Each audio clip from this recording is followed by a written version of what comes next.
שלום לכולם וברוכים הבאים, כאן ערן שטרן ואני שמח לארח אתכם בעוד רעיון בסדרה שלנו של מנהיגים שיוצרים שינוי בעולם, והערב אני שמח לארח איתנו את נטלי לדוול, ונטלי מחברת של רב המכר Never in your wildest dreams, היא מרצה מעוררת השראה ושותפה מייסדת של Mind Movies, ונטלי והצוות שלה עושים דברים נפלאים בכל מה שקשור לעולם של תכנות תת-המודע, יצירת סרטי חזון. הם הגיעו עד היום ללמעלה מ-2.1 מיליון אנשים בכל רחבי העולם, ונתנו להם כלים מעשיים והסברים איך להשתמש באמת בכוח העצום של כוח המשיכה. וצפוי לנו כאן רעיון מרתק, אני הולך לעבור לאנגלית, ואני מזכיר לכם שאתם יכולים לשאול אותנו שאלות דרך תיבת הצ'אט, ואנחנו נשמח לעמוד עליהם. So, hi Natalie, welcome. Hi, how are you? Good, thank you. So, thank you for this opportunity, and I'm really happy to host you here. And I thought maybe we can start, you can, introduce yourself. I know you have an interesting life story and quite a transformation, and I think it will be interesting to everybody to hear about what's happened and how we did it. Yeah, absolutely. Well, I know that success through personal experience is not like a straight line. It kind of goes like this. It's very crazy. But I suppose this Mind Movies journey actually started in 2006. I had a moment of monumental frustration. I was sitting at my desk in my home in Sydney, in Australia, and I'm looking at all my bills, and then I'm looking at the computer screen, and I'm like, okay, I'm missing some vital piece of information here, because my husband and I at the time, we had 4 businesses.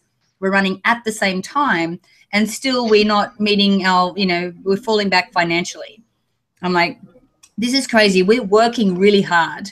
Actually, we're working super hard, but we're still not making ends meet. I'm like, I need to figure out what I'm missing. Why isn't this not happening? And of course, I have been a student of personal development since I was 21 years old. And, one of my bosses handed me some cassettes by Brian Tracy. And so I'd always been setting goals and reading books and doing those things. And then not long after that, I saw a movie called The Secret, which talked about the law of attraction. And I was like, oh, right. Now I understand. And I think the biggest lesson that I learned from that movie was that I didn't need to have the whole plan. I just needed to be very clear about what my end result was going to be. I need to be able to see that in my mind every day, feel the emotions of already living that life, and then take action towards that goal. And then things would start to fall into place for me, and things I couldn't have planned for anyway. And that's basically how the law of attraction works.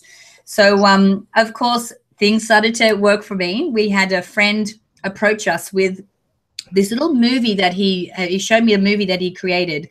And it was like affirmations and photos and music together in a movie. So it was his version of a vision board. And in The Secret, John Ashraf talks about the vision board with the house, right? So I'm like, you have to show me how to make this, because this is awesome. So he then, not long after that, came to my husband and I and said, look, I have an idea. Why don't we set up a website so that people around the world can create these movies for themselves? I'm like, okay, except the problem was that I didn't know anything about the internet. I hadn't heard of YouTube or Facebook or anything like that. Glenn couldn't even turn on a computer. So I'm like, I don't know what we can contribute, but this is a great idea. And so we started, we put a little video up on YouTube and started getting, customers coming in. And then we're getting that many emails from people saying, this is changing my life. We're like, okay, we need to get serious about this. It's not a hobby. We need to figure out how to do the internet marketing piece. So we ended up buying a program on the internet, because when we discovered that you could do that, that taught us how to do some marketing online. And then the guy that actually created the program decided to do a live event in April of 2008. And so we were like, right, because Glenn in his original Mind movie had an affirmation that said, we live in endless summer. And I'm like, right, as if anyone's going to be able to do that. So he's like, well, let's do 6 months in California and 6 months in Sydney. And I'm like, that works. So we ended up coming over, and on the plane on the way over, I said to Glenn, right, we need to meet this Frank guy that did the program, because he's a genius. somehow convince him to mentor us. And then we need to meet other marketers and become sponges and surround ourselves with the right people so that we can do this launch of My Movies to the world. So we joined Frank's mastermind group. We spent 6 months, the last 3 months, we were working from our bedroom, 14-hour days. Because we didn't have any money to pay anyone, so we had to figure out how to do everything ourselves, how to set up autoresponders and pages and emails and everything. Anyway, so after 3 months, we finally get everything together, and we get to the morning of the launch. And I remember checking the credit card statements, and because we were over basically on credit cards, we were just over $120,000 just on our credit cards. We had, the mortgage and everything back in Australia, but this is, so to say that it had to be a success was an understatement. Otherwise, we were toast. So we ended up doing we ended up reaching $100,000 in the first hour. Wow. And we ended up getting to $250,000 that afternoon.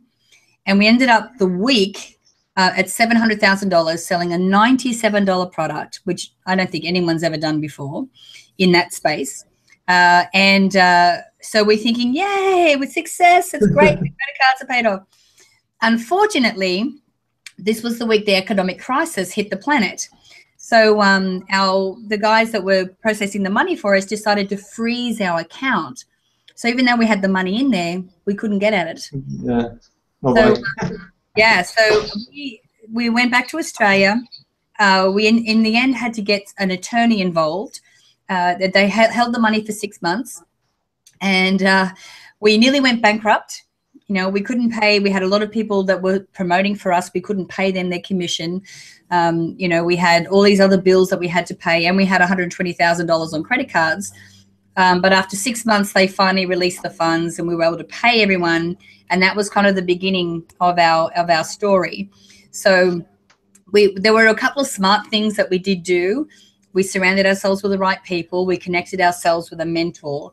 And of course, we created a My Movie specifically for that launch to make sure that we were on track, and everyone watched it every single day so we could visualize that. And we would even, like, when things got particularly stressful, we'd leave the apartment, we'd go down and get a coffee, we'd sit at the beach, and we'd go to the dog beach because, happy dogs frolicking on the beach always made us feel better. But then we'd have these discussions in present tense, like the launch was already a success. So every opportunity we had, we'd get ourselves out of that negative emotion, sit down in a positive space, and just really sit in the visualization or the possibility of the launch being a success, which obviously helped immensely. It's an amazing story. It's often people look at people who are successful and, they imagine that everything was smooth and everything was like, ticking and everything is fine, and they can't imagine what the person really goes through, until he reaches his success. And I think this story really demonstrates that. And I think it's around that time, probably that launch is when I was first familiar with your work with Mind Movies. I believe it was all over the world, especially for people who were kind of into the secret. It was a big thing. And I think what you've done is really probably nailed one of the key things that the secret was talking about, and I think that many people maybe understood but didn't know really how to utilize. It's interesting. A lot of people, I heard stories of people that would sit down and watch The Secret 87 times and then go, well, why isn't anything showing up in my world? Yeah. It's like, okay, well, watching the movies one step, but you have to apply the information, and the thing is, even when you can have the most amazing, vivid visualizations and really feel the emotions of already being in this new reality. But if you're sitting on the couch at home and you're not taking any action towards that, then you can't be in the right place at the right time to experience all the gifts that the universe is sending your way to help you make it happen.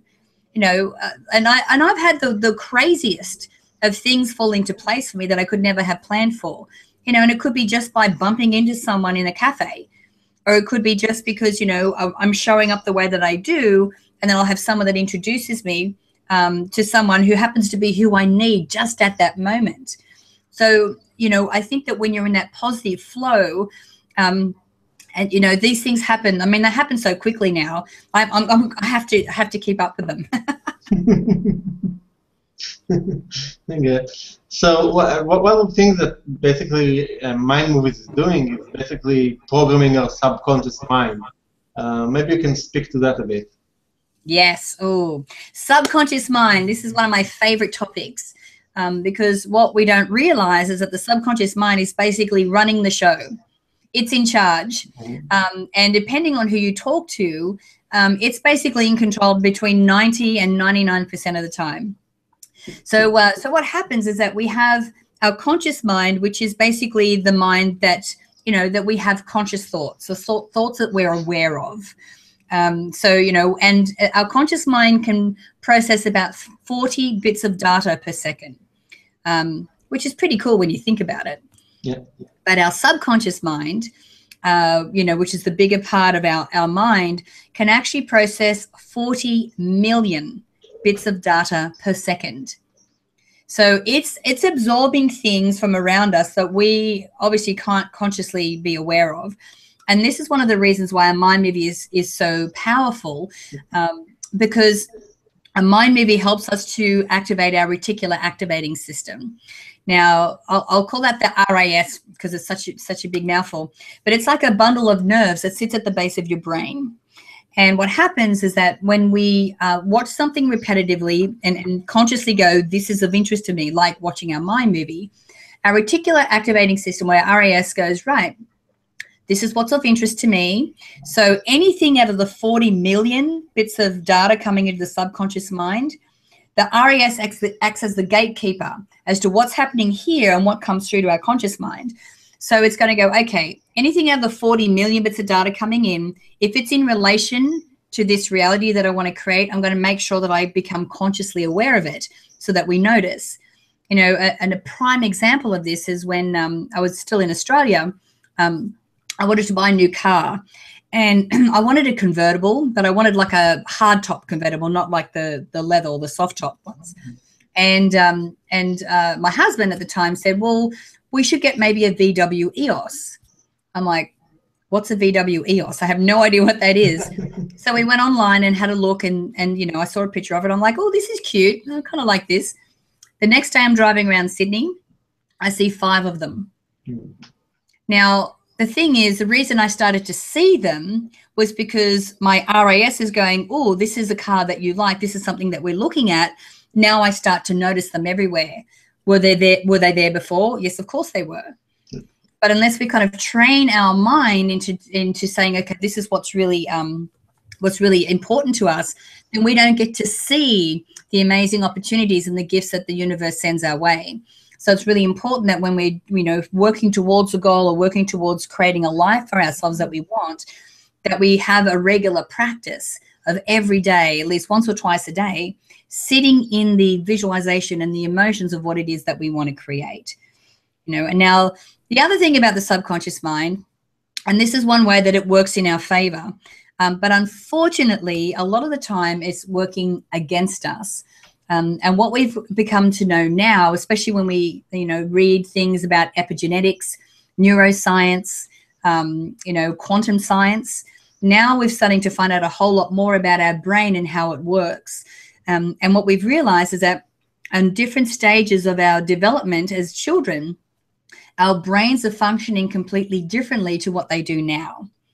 So we've realized that even while we're still, in utero, inside our mum, we are receiving messages through the emotions that our mother is feeling, because every emotion has a certain chemical makeup that's associated with it. So we're getting those messages. We can actually hear, we know now that, if the father of the baby is talking to the baby through the mother's stomach, when the baby is born and your father starts talking, the baby instantly recognizes, that's my dad, this is my father. So between the ages of 0 and 2, our brain is predominantly in delta brainwave activity. But between the ages of 2 and 6, we're in predominantly theta brainwave activity. Now, theta is kind of like, I call it sponge mode, because while we're in that mode, we are absorbing everything around us, and it's all getting stored into our subconscious mind, and we have no filter. We have no judgment. We're too young to judge whether it's good or bad. It just goes in there. And what happens is we start to gather all this information when we're that age, store it in there, and then that becomes our reference as we move through life, as to what we think and feel and how we behave around different situations. So the way that sometimes that can work against us, and what we found is that the programs that get stored in there that sort of have the hardest hold on us are the ones that have an emotional attachment or had an emotional event happen around it. So let's say, for example, when you were a child, you were told that you were stupid, or that you were ugly, or, you know, that you were fat, or whatever that was. If that really hurt you and you were upset by that, that gets stored into your subconscious mind, and then you take it on as your truth. You know, you could also have something where, like with me, I'm from a family of 8 children. So I'm from a fairly big family. And, you know, we weren't poor, but of course you can imagine my dad was working 4 jobs at times just to make enough money to support us. And so whenever there was any fights or stress in the household, most of the time it would be around the lack of money. So because that's what I observed as a child, I'm like, oh, money causes stress, you know, money's bad. And so even as an adult, I would be doing things that were repelling money, but not realizing that's what I was doing, because it was just the program that was stored in there. And so what happens is that when we have our subconscious mind stores a program like that, subconscious mind does not like to be wrong. So when we move through life, every time a situation come up for me around money, or if, you know, if you were told that you were stupid when you were a child, every time something comes up about your intellect, the subconscious mind wants to prove that it's correct. So you may have failed a test and you go, yep, see, it's because I'm stupid. I can't do that. You'll find justification to prove you that it's right. Absolutely. So what it does is it changes how we perceive and how we look at everything moving forward, because we come into that situation already tainted with the program that we took on when we were kids. So we're not looking for how can we be smart. We're just looking for validation that we're stupid. And so sometimes we have these programs that really hold us back in life from creating the reality that we want, and most of the time they're not true. So basically we go through life, we collect these episodes or experiences that kind of program our subconscious mind, and basically from that point on, it's kind of blocking us from achieving what we want, right? So we have this like bad programming, if you will call it, which holds us back. So how do you identify such programming? Well, I'll explain the story of how I discovered I had my money, you know, limiting beliefs. And then I'll go through a process to show you how you can discover if you have them and how you can get rid of them. So this was in February of 2008. So we were creating a program with a friend of mine in Sydney. It was called the How To series. And it was like 6 different modules. And we were recording the videos in her living room in Australia. And this particular day, we were filming the video about how to eliminate limiting beliefs. And so we're sitting there, and so there's Glenn, there's me, and then my friend Linda. And Linda's like, look, I've got to take someone through an exercise on camera so I can show people how to go through, you know, ask the questions, go through the process. And I'm like, me? Glenn had the camera, so I'm like, okay, looks like I'm it. And I'm like, you know, Linda, I'm really sorry, but I don't think I can help you. Like, I'm a really positive person and I see the glass half full. I don't think I have any limiting beliefs. She's like, all right. She goes, okay, let me ask you a question. She said, are you happy with the financial situation that you're in? And of course, you know, I'm like, no. She goes, all right, well, let's just try it on money and see if anything comes up. I mean, obviously she knew something would, because if I didn't have a limiting belief about money, I would have been financially successful. So we sit down She closes my eyes, and she starts asking me a series of questions that are designed to get me from my conscious mind to kind of close that down to get into my subconscious mind. Then she asked me a question. She said, when did you first form your limiting belief around money? And without hesitation, I said, when I was 5. So of course I'm thinking, whoa, where did that come from? But what came up for me was an incident when I was at school. And, you know, I didn't really socialize with kids outside of the family until I went to school. And my maiden name is Roll-Off. So I used to get teased by the kids, you know, roll off the cliff and roll off the hill. And the teasing didn't bother me. But what I noticed was that the kids with money, or the richer kids, were the ones who used to tease me the most. So I'm like, okay, if you've got money, you're not a nice person. Like, I don't want to be like you. So that was my first program about money. And of course, then I go home and it's reinforced by the stress about money at home. So then as I'm coming out of this process, like dominoes in my mind, I can see all the decisions and the things I used to say about money that weren't true because they were in alignment with these old programs that weren't true, and how that was actually stopping me from creating financial success in my life. I'm like, wow, okay, that was a revelation. So that was February 2008. We came to Australia in April 2008, and then we did our launch in September 2008. And of course, it's been the most financially successful years of my life since then, because I was able to clear those old programs around money. So if you're wondering, do I have a limiting belief? First thing you want to do is look at each of the areas of your life, because you can have different programs or negative programs about different areas. Like, you may be really successful in your relationships, but not with your finances, or vice versa. You know, you may have problems with your health or your weight or energy levels. So you've got some limiting beliefs there about the way that you look, but maybe you'll be successful in relationships. So look at each of the areas. So look at health, you know, business and career, finances, and relationships. And then look and see, you know, ask yourself, am I happy with the results that I'm getting in each of these areas? Okay. And so let's say that let's focus on money, for example. So I would set myself a goal about the amount of money that I want to earn. Maybe you want to set yourself a goal of the amount of money you'd like to earn per month. So you set that goal. And then as you start to take action towards that goal that you set for yourself, I recommend that you spend at least 2 or 3 days writing down all of the thoughts that you have in relation to money. Doesn't matter if they're good or bad, just write down everything. Because what you'll start to see is that there's a bit of a pattern forming. And so once you have all of these thoughts written down, you can separate them into positive and negative. And then with the negative ones, like, you know, I'll never be rich. I don't know how to be rich. You know, bad people are rich. You know, no one I know is rich, so why would I be rich? So all of those kind of thoughts, you know, I used to think, I've got enough money. Or I used to think, I'm a very spiritual person. I don't need a lot of money. That's my personal favorite. So any of those kind of thoughts that come up, look at them, and then you want to ask on each of these thoughts, is this thought serving me? Is it serving me or working against me? Now, if it's working against you, what I recommend is that you write that thought out again as a positive. So rather than going, I don't know how to make money, then the thought that you want to replace that with is, I do my best to learn how to make money.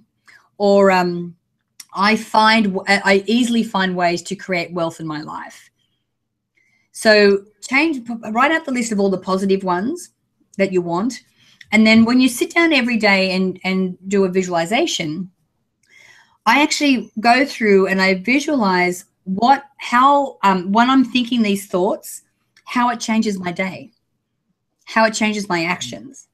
You know, wealthy people aren't worried about how they're going to pay the bills. They're really concerned about how they're going to make more money, right, and what they're going to do with their money, and how they're going to help other people with their money. You know, they're not focused on, oh my God, I don't know how I'm going to get through the next month. So they're always focused on the big play. And it's not the money per se that we get all excited about. It's what the money will do for us, you know. So then I see myself in my mind operating from this new thought paradigm and how it changes the results that I have in my life. And I do that on a regular basis until those thoughts become my regular thoughts. You see, all these old thoughts travel along what we call neural pathways in our brains. And because we've been thinking them for 20, 30, 40 years, that neural pathway is very strong. And so every time something comes up about money, that thought is like straight to the conscious mind. So what we need to do is start to work to repetitively think these new thoughts so we can create these new neural pathways. Now, what happens to the old neural pathway? It doesn't dissipate. It doesn't, go away. It just becomes less strong. It atrophies. So every once in a while, those negative thoughts may rear their ugly heads up. But the thing is, the more that we can focus and see ourselves thinking and acting from these new thoughts, what happens is that we start to create these new strong neural pathways. So then when we think about money, automatically we start to think more positive thoughts. Amazing.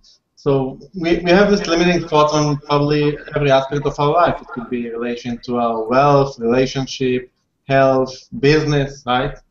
Mm-hmm. Well, a lot of our listeners are business owners, so maybe you can speak about, how these limiting beliefs affect our business and what we can do to actually build the business we want without being distracted by these beliefs. Yeah. I think part of the trap that business people fall into is that they believe that they need to do business like everybody else.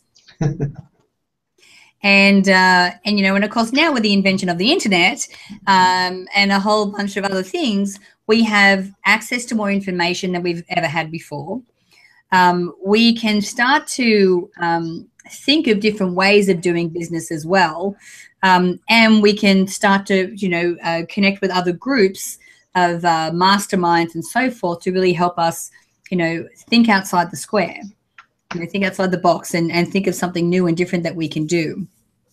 And I know that especially if you're doing a similar business to maybe your parents had done, and there's a certain way that they've always done business, we believe that is the only way that we can do business. We believe that there is a certain way to run a store or a certain way to, to have a certain business, but that's not necessarily the case. So I think if you're in business, that the number one thing that the number one phrase that I like to adopt is why not? Why not? So let's there are a lot of people with traditional businesses out there that have started to do a bit of an online component to their business. So not only do they sell, goods through the store, but they also do it online as well.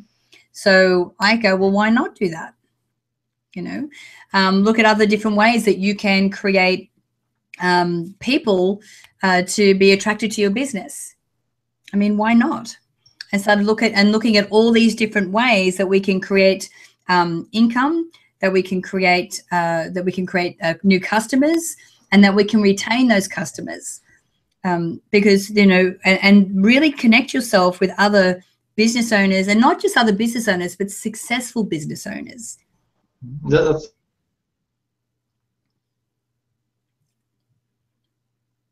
Is there anything we can do on a daily basis to create a lasting success, based on the tools and methods you found out? Yes. It all comes down to the habits that we have and our daily practices. Every successful person that I know starts their day in a certain way. They don't all start it the same way, but there are certain components to how they start their day that nearly every successful person that I've interviewed or spoken to covers these things. There's 5 things that everyone does, and of course there's extra ones on top of that. Mm-hmm. But the first one is that every successful person that I know practices gratitude. So they are grateful not only for what they have in their life now, but for the things that are about to come into their life as well.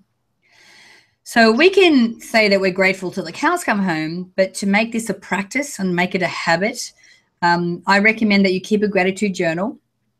Actually, mine is it sits, very, very close to me. And whenever I have a moment where I want to interrupt my pattern or I want to do something different, I'll just grab it and start writing in my gratitude journal. And I write down 5 things every day that I'm grateful for. Because the thing is, once you get past all the big things, like I'm grateful for my house, I'm grateful for my wife, then you start to look at all the little things that happen on a daily basis that you're grateful for that make life amazing. And so what that does is it helps you to maintain a vibration of gratitude. The thing is, before we set a goal, before we even think about an intention or anywhere that we want to go in life, we need to be in a positive vibration first before we even do that. And the fastest way to get into that positive vibration is by being grateful. So I'll write down 5 things every day that I'm grateful for. They can't be anything that I've written before. It has to be 5 new things every day. If I'm working towards a specific goal, I like to make at least 1 or 2 of those things in relation to the goal that I'm working on. So it's for something in the future? Yes. Yeah. But the gratitudes for something that I'm working on could be what went right today. Specifically, like, especially if we've got a big goal, it's going to take us a little while to get there. You can lose motivation. You can go off track a little bit. But when we celebrate the little wins and we celebrate what went right, or even just celebrate the one teeny tiny little step that we took towards our goal, then that helps to keep us motivated and helps us to be able to manifest it at a much faster rate. So that's what I'm talking about with those gratitudes. But then on top of those 5, I'll write 2 things that I'm grateful for future events that are coming to me. Because when I write them down as if they've already happened and I'm grateful for what's showing up in my life, I actually surround that future event with a vibration or an energy of expectation. Like, I'm not hoping that it's going to happen and wishing that it's going to happen. I know it's going to happen. Exactly. I know it's going to happen. And so when you have that energy around it, it really helps it to manifest so much faster. So gratitude was number 1. Number 2 was exercise. Physical exercise. Very, very important. And it doesn't have to be anything, super stressful or strenuous, but you need to be moving your body at least 3 times a week for at least 20 minutes and getting your heart rate up so that you're moving, blood around the body, and so that you're not so sedentary. The other good thing is obviously weight training. It doesn't have to be heavy weights, but they've now, a lot of the research that's coming out now, which has been around for a while, it's really demonstrating how important doing some kind of weight-bearing exercise is for the strength of our bones, for our muscles, for energy, because, the more muscle we have, the more calories it takes to maintain it. So it's easy for us to maintain a healthy body weight. So exercising every day, or at least 3 times a week. Then the next one was education. So all the successful people that I know are always doing courses, reading books, listening to teleseminars, doing something where they are expanding their mind, and really being open to learning new things. Now, I know that personal development is a lifelong endeavor. And every time I think, I've got this, I'm this transformational leader, I got all the answers, life has a way of like taking the rug out from underneath me and going, no, you don't.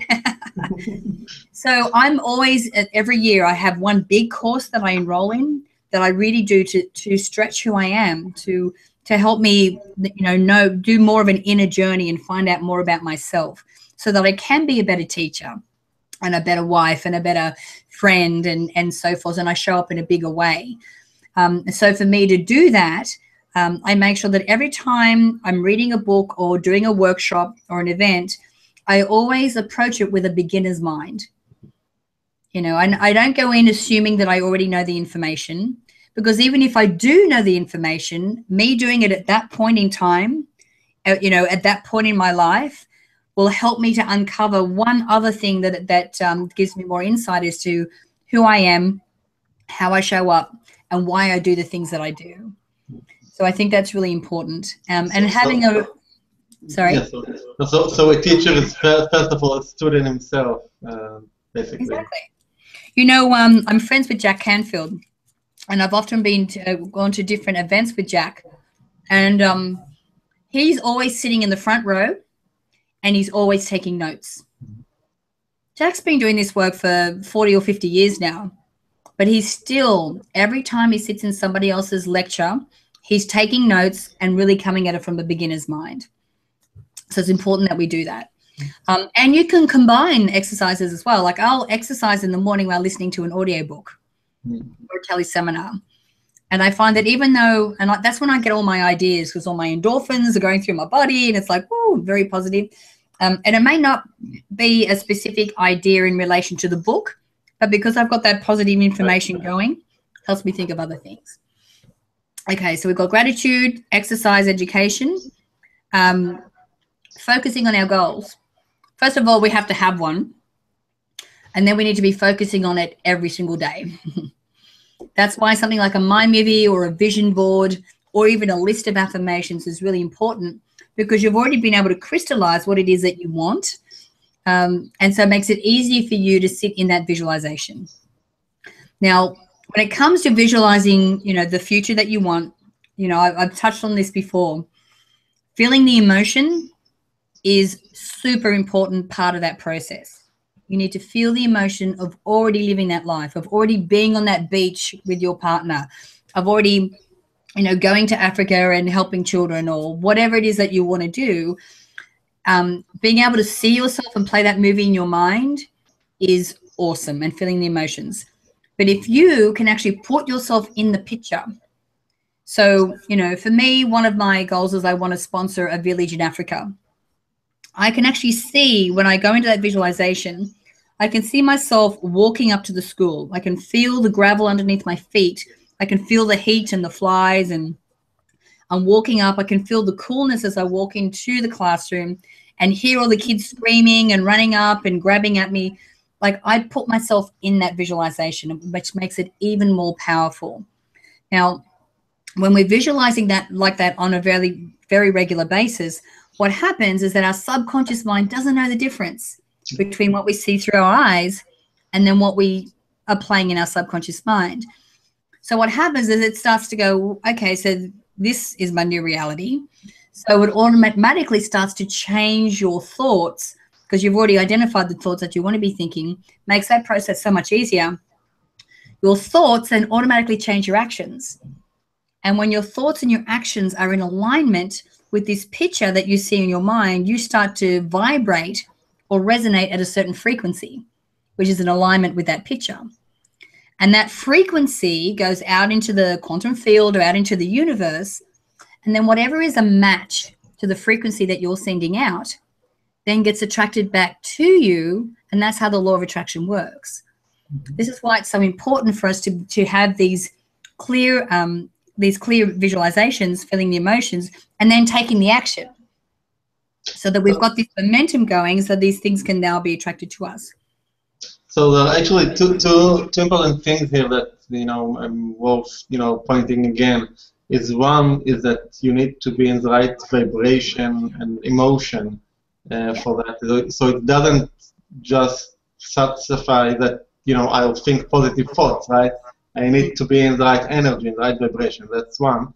And the second, which I think is what kind of the, I call it the missing piece in the secret. It was mentioned there, but very little, is the action part. It's not just imagining and thinking and watching movies. It's actually when opportunities show up to grab them, to take them, so to act on them. Yeah. That actually brings up a very important point, because a question that I get asked a lot is that, okay, I'm visualizing, this is all happening, excuse me, and then what if an opportunity came my way but I missed it? Is that it? Is it all over? I'm doomed. Yeah. I'm like, no. So here's the thing. As long as you stay in that vibration, things will start to come your way. As long as you're in that vibration. So you may have missed one opportunity. That's okay. You know, others will be coming your way. So, you know, our goal is to try and maintain that vibration and maintain it for as long as we can, so that we can attract those things that we need. So that's really important. And then I've got one more habit, and the last habit is connection to God, or connection to source energy, or to the universe, or whatever label that you put on that. And that can be through prayer. It can be through meditation. It could be just taking time to walk in a beautiful setting, and to have that quiet time and that connection to, that soul, the part of you that is truly who you are, and being in gratitude of God's creation, of nature and everything that's around that. And so every successful person has some kind of a practice where they have that quiet time, where they slow down, where they can actually do that meditation or have that prayer and appreciate and have that regular relationship with the God of their choosing. I actually saw a couple of years ago, I saw a video on Facebook, and it was Sandra Sandberg, who works for Facebook, was actually interviewing Oprah for the staff at Facebook. And for some reason, they put this video up online. And they were talking about the new network and what was happening.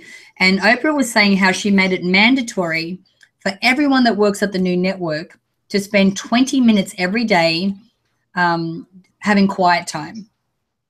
So she said, devices off, computers off. It could be sitting at your desk. It could be taking a walk.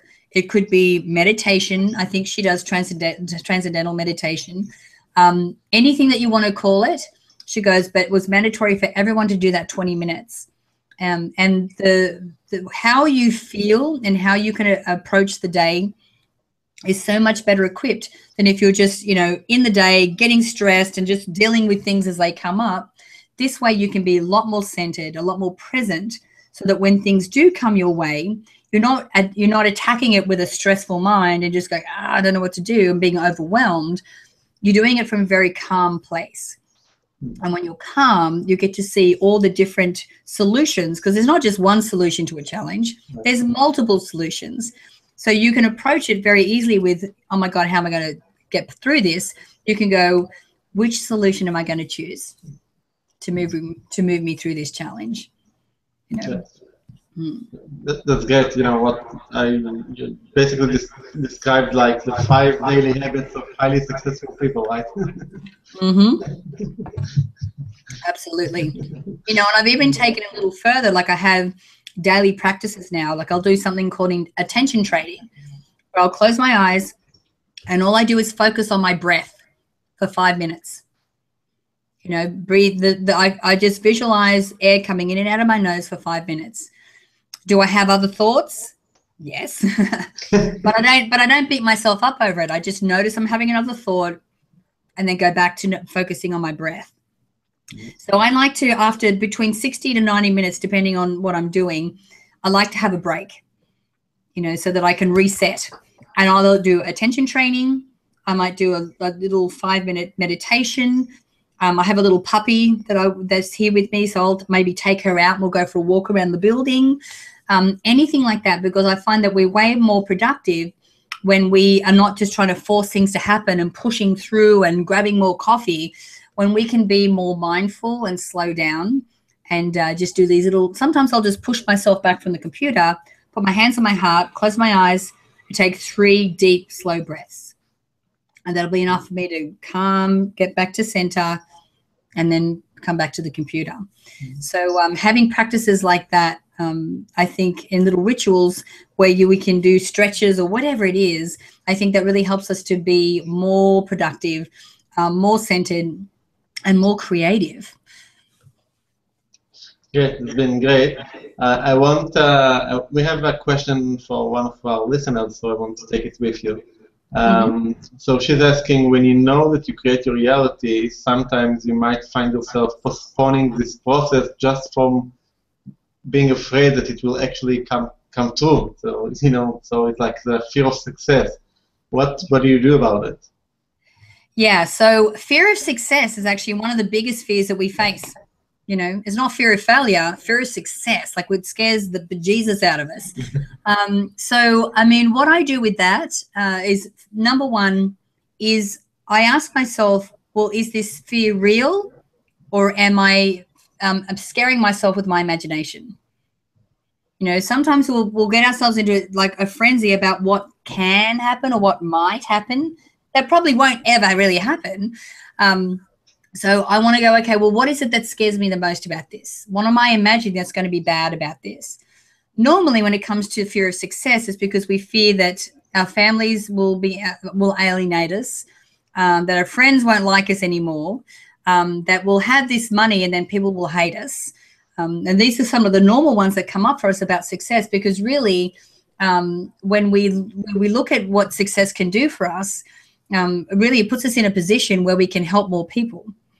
You know, that where we can be an example for younger people coming through to give them inspiration of what they can achieve for themselves as well. So I would sit down and go, well, what is it that I'm really scared of? And then go, well, is this real or is it not? And most of the time we find that the fears are not real. They're just things that we're imagining could happen. And when we approach, and let's say that it's especially friends, I think a lot of people go, well, once I become successful, I'll have nothing in common with my friends anymore. Well, there's two ways to look at that. Either you can be more purposeful about how you cultivate the friendships that you have, or you can be excited about the new friendships that you're going to create, because you'll be attracting people that are like you, that have success like you, that can help to build you up, and then you'll be able to help them build up as well. So looking at each of those things and going, well, what is it that I'm really afraid of? And then seeing, well, here's the bright side of this. Here's the good that can come out of this. And it really helps to dissipate that fear. But the interesting thing about fear, this is a great question, is that fear is not a bad thing. It's a sign. It's also a sign. Exactly. If you're not feeling fear, then you're not pushing yourself. Okay. You're getting comfortable inside the comfort zone. That's, you know, if you really want to live life to the fullest and the juiciest and have the, you know, create the best reality that you want, it's going to be scary. And that's awesome. You know, and maybe it's just a time for you to check in and go, okay, am I scared? Is it real or not? And then keep moving forward. And I think that's the best way to move through that. So we started this interview with you talking about how we started with mind movies, and I want to close with that as well. So maybe, you know, for all those who are not familiar with what mind movies and what you're actually doing, maybe you can just give us some information on that. Absolutely. So with Mind Movies, we have Mind Movies, basically the movie version of the vision board. And what we have is we've created software to make it so easy for people to create these movies for themselves. You know, so we have inside the software, there's a whole library of affirmations and a whole library of photos, a whole library of music. So you just have to drag and drop and put everything together. The cool thing is that once you have this little movie vision board or this mind movie, you can download it to your phone or your tablet, have it on your computer, and then you get to carry it around with you. So, you know, for me, if I'm on the way to the gym, I'll play my health mind movie, and I always have some kind of up-tempo song to it, so it really gets me in the mood. So I work out just that little bit harder, you know. Or if I'm working on a big project, like we're working on a project at the moment with the schooling system in Colombia, and we're working with 10,000 underprivileged children there. And we're teaching them, you know, we created a curriculum for the teachers that they're teaching in the classroom now, and we're teaching them the importance of their words and their thoughts, and, you know, how to look for the best in themselves and for others, and to build their self-esteem. Well, every time I sat down to work on that project, I would play the mind movie that I had about that, and then sit in the visualization first. So they're very, very, very handy to have. And of course, that was the beginning of where we started. So now we're working with underprivileged children. You know, we've got a whole, you know, working with, you know, people in integrative medicine. We're working with people in addiction recovery centers. So there are so many different applications for these mind movies, but most of all, they really help you to see the potential in what you can create in your own life, and help to build the belief that you are able to do it, which is awesome. Amazing. So the last thing is actually that the people who are listening to us now can get a present from you, right? So it's a series of interviews with very interesting folks like Bob Proctor and Joe Spinoza and others. Maybe just explain, and I'll put the link for people who can just log in and grab these interviews. Yeah, so we did a series of interviews. So a lot of it is, like the My Movie story I told you. That's the glossy version. That's like the condensed version. And we actually go into a whole lot of the story of how we got started. But then we have incredible interviews with people like Dr. Joe Dispenza and who we work with a lot. And we work with him at his advanced workshops. And we actually brain map people's brain activity as they're watching my movies and visualizing. So you can actually see the science behind why my movies actually work. Of course, we do an interview with the amazing Mr. Bob Proctor. He's been working in this industry for 52 years. He turns 81 this week, and he's not even slowing down. He's just got a new book that's come out, and he's such a source of wisdom. And then, of course, we have people like Joe Vitale and John Ashraf, who were in The Secret as well. So we have all of those at your disposal. They are free to watch, and they're jam-packed full of content. And then plus while you're there, you can also leave your email address and we'll send you 6 pre-made My Movies. So you've got ones that you can download that are already made for you, which are fantastic for giving you brilliant ideas of what it is that you want to really create in your life as well. Great. So we have the link up there for people to grab it. And I want really to thank you, Natalie. It's been great, great wisdom, great content. I wanted to thank you on behalf of everyone here listening, and it's been a pleasure. Thank you. Thank you so much for asking me, and it has been an absolute pleasure being here, and I wish you all the best, Eran. Thank you so much. It's been a fantastic interview. Thank you. Great. Bye-bye. See you later.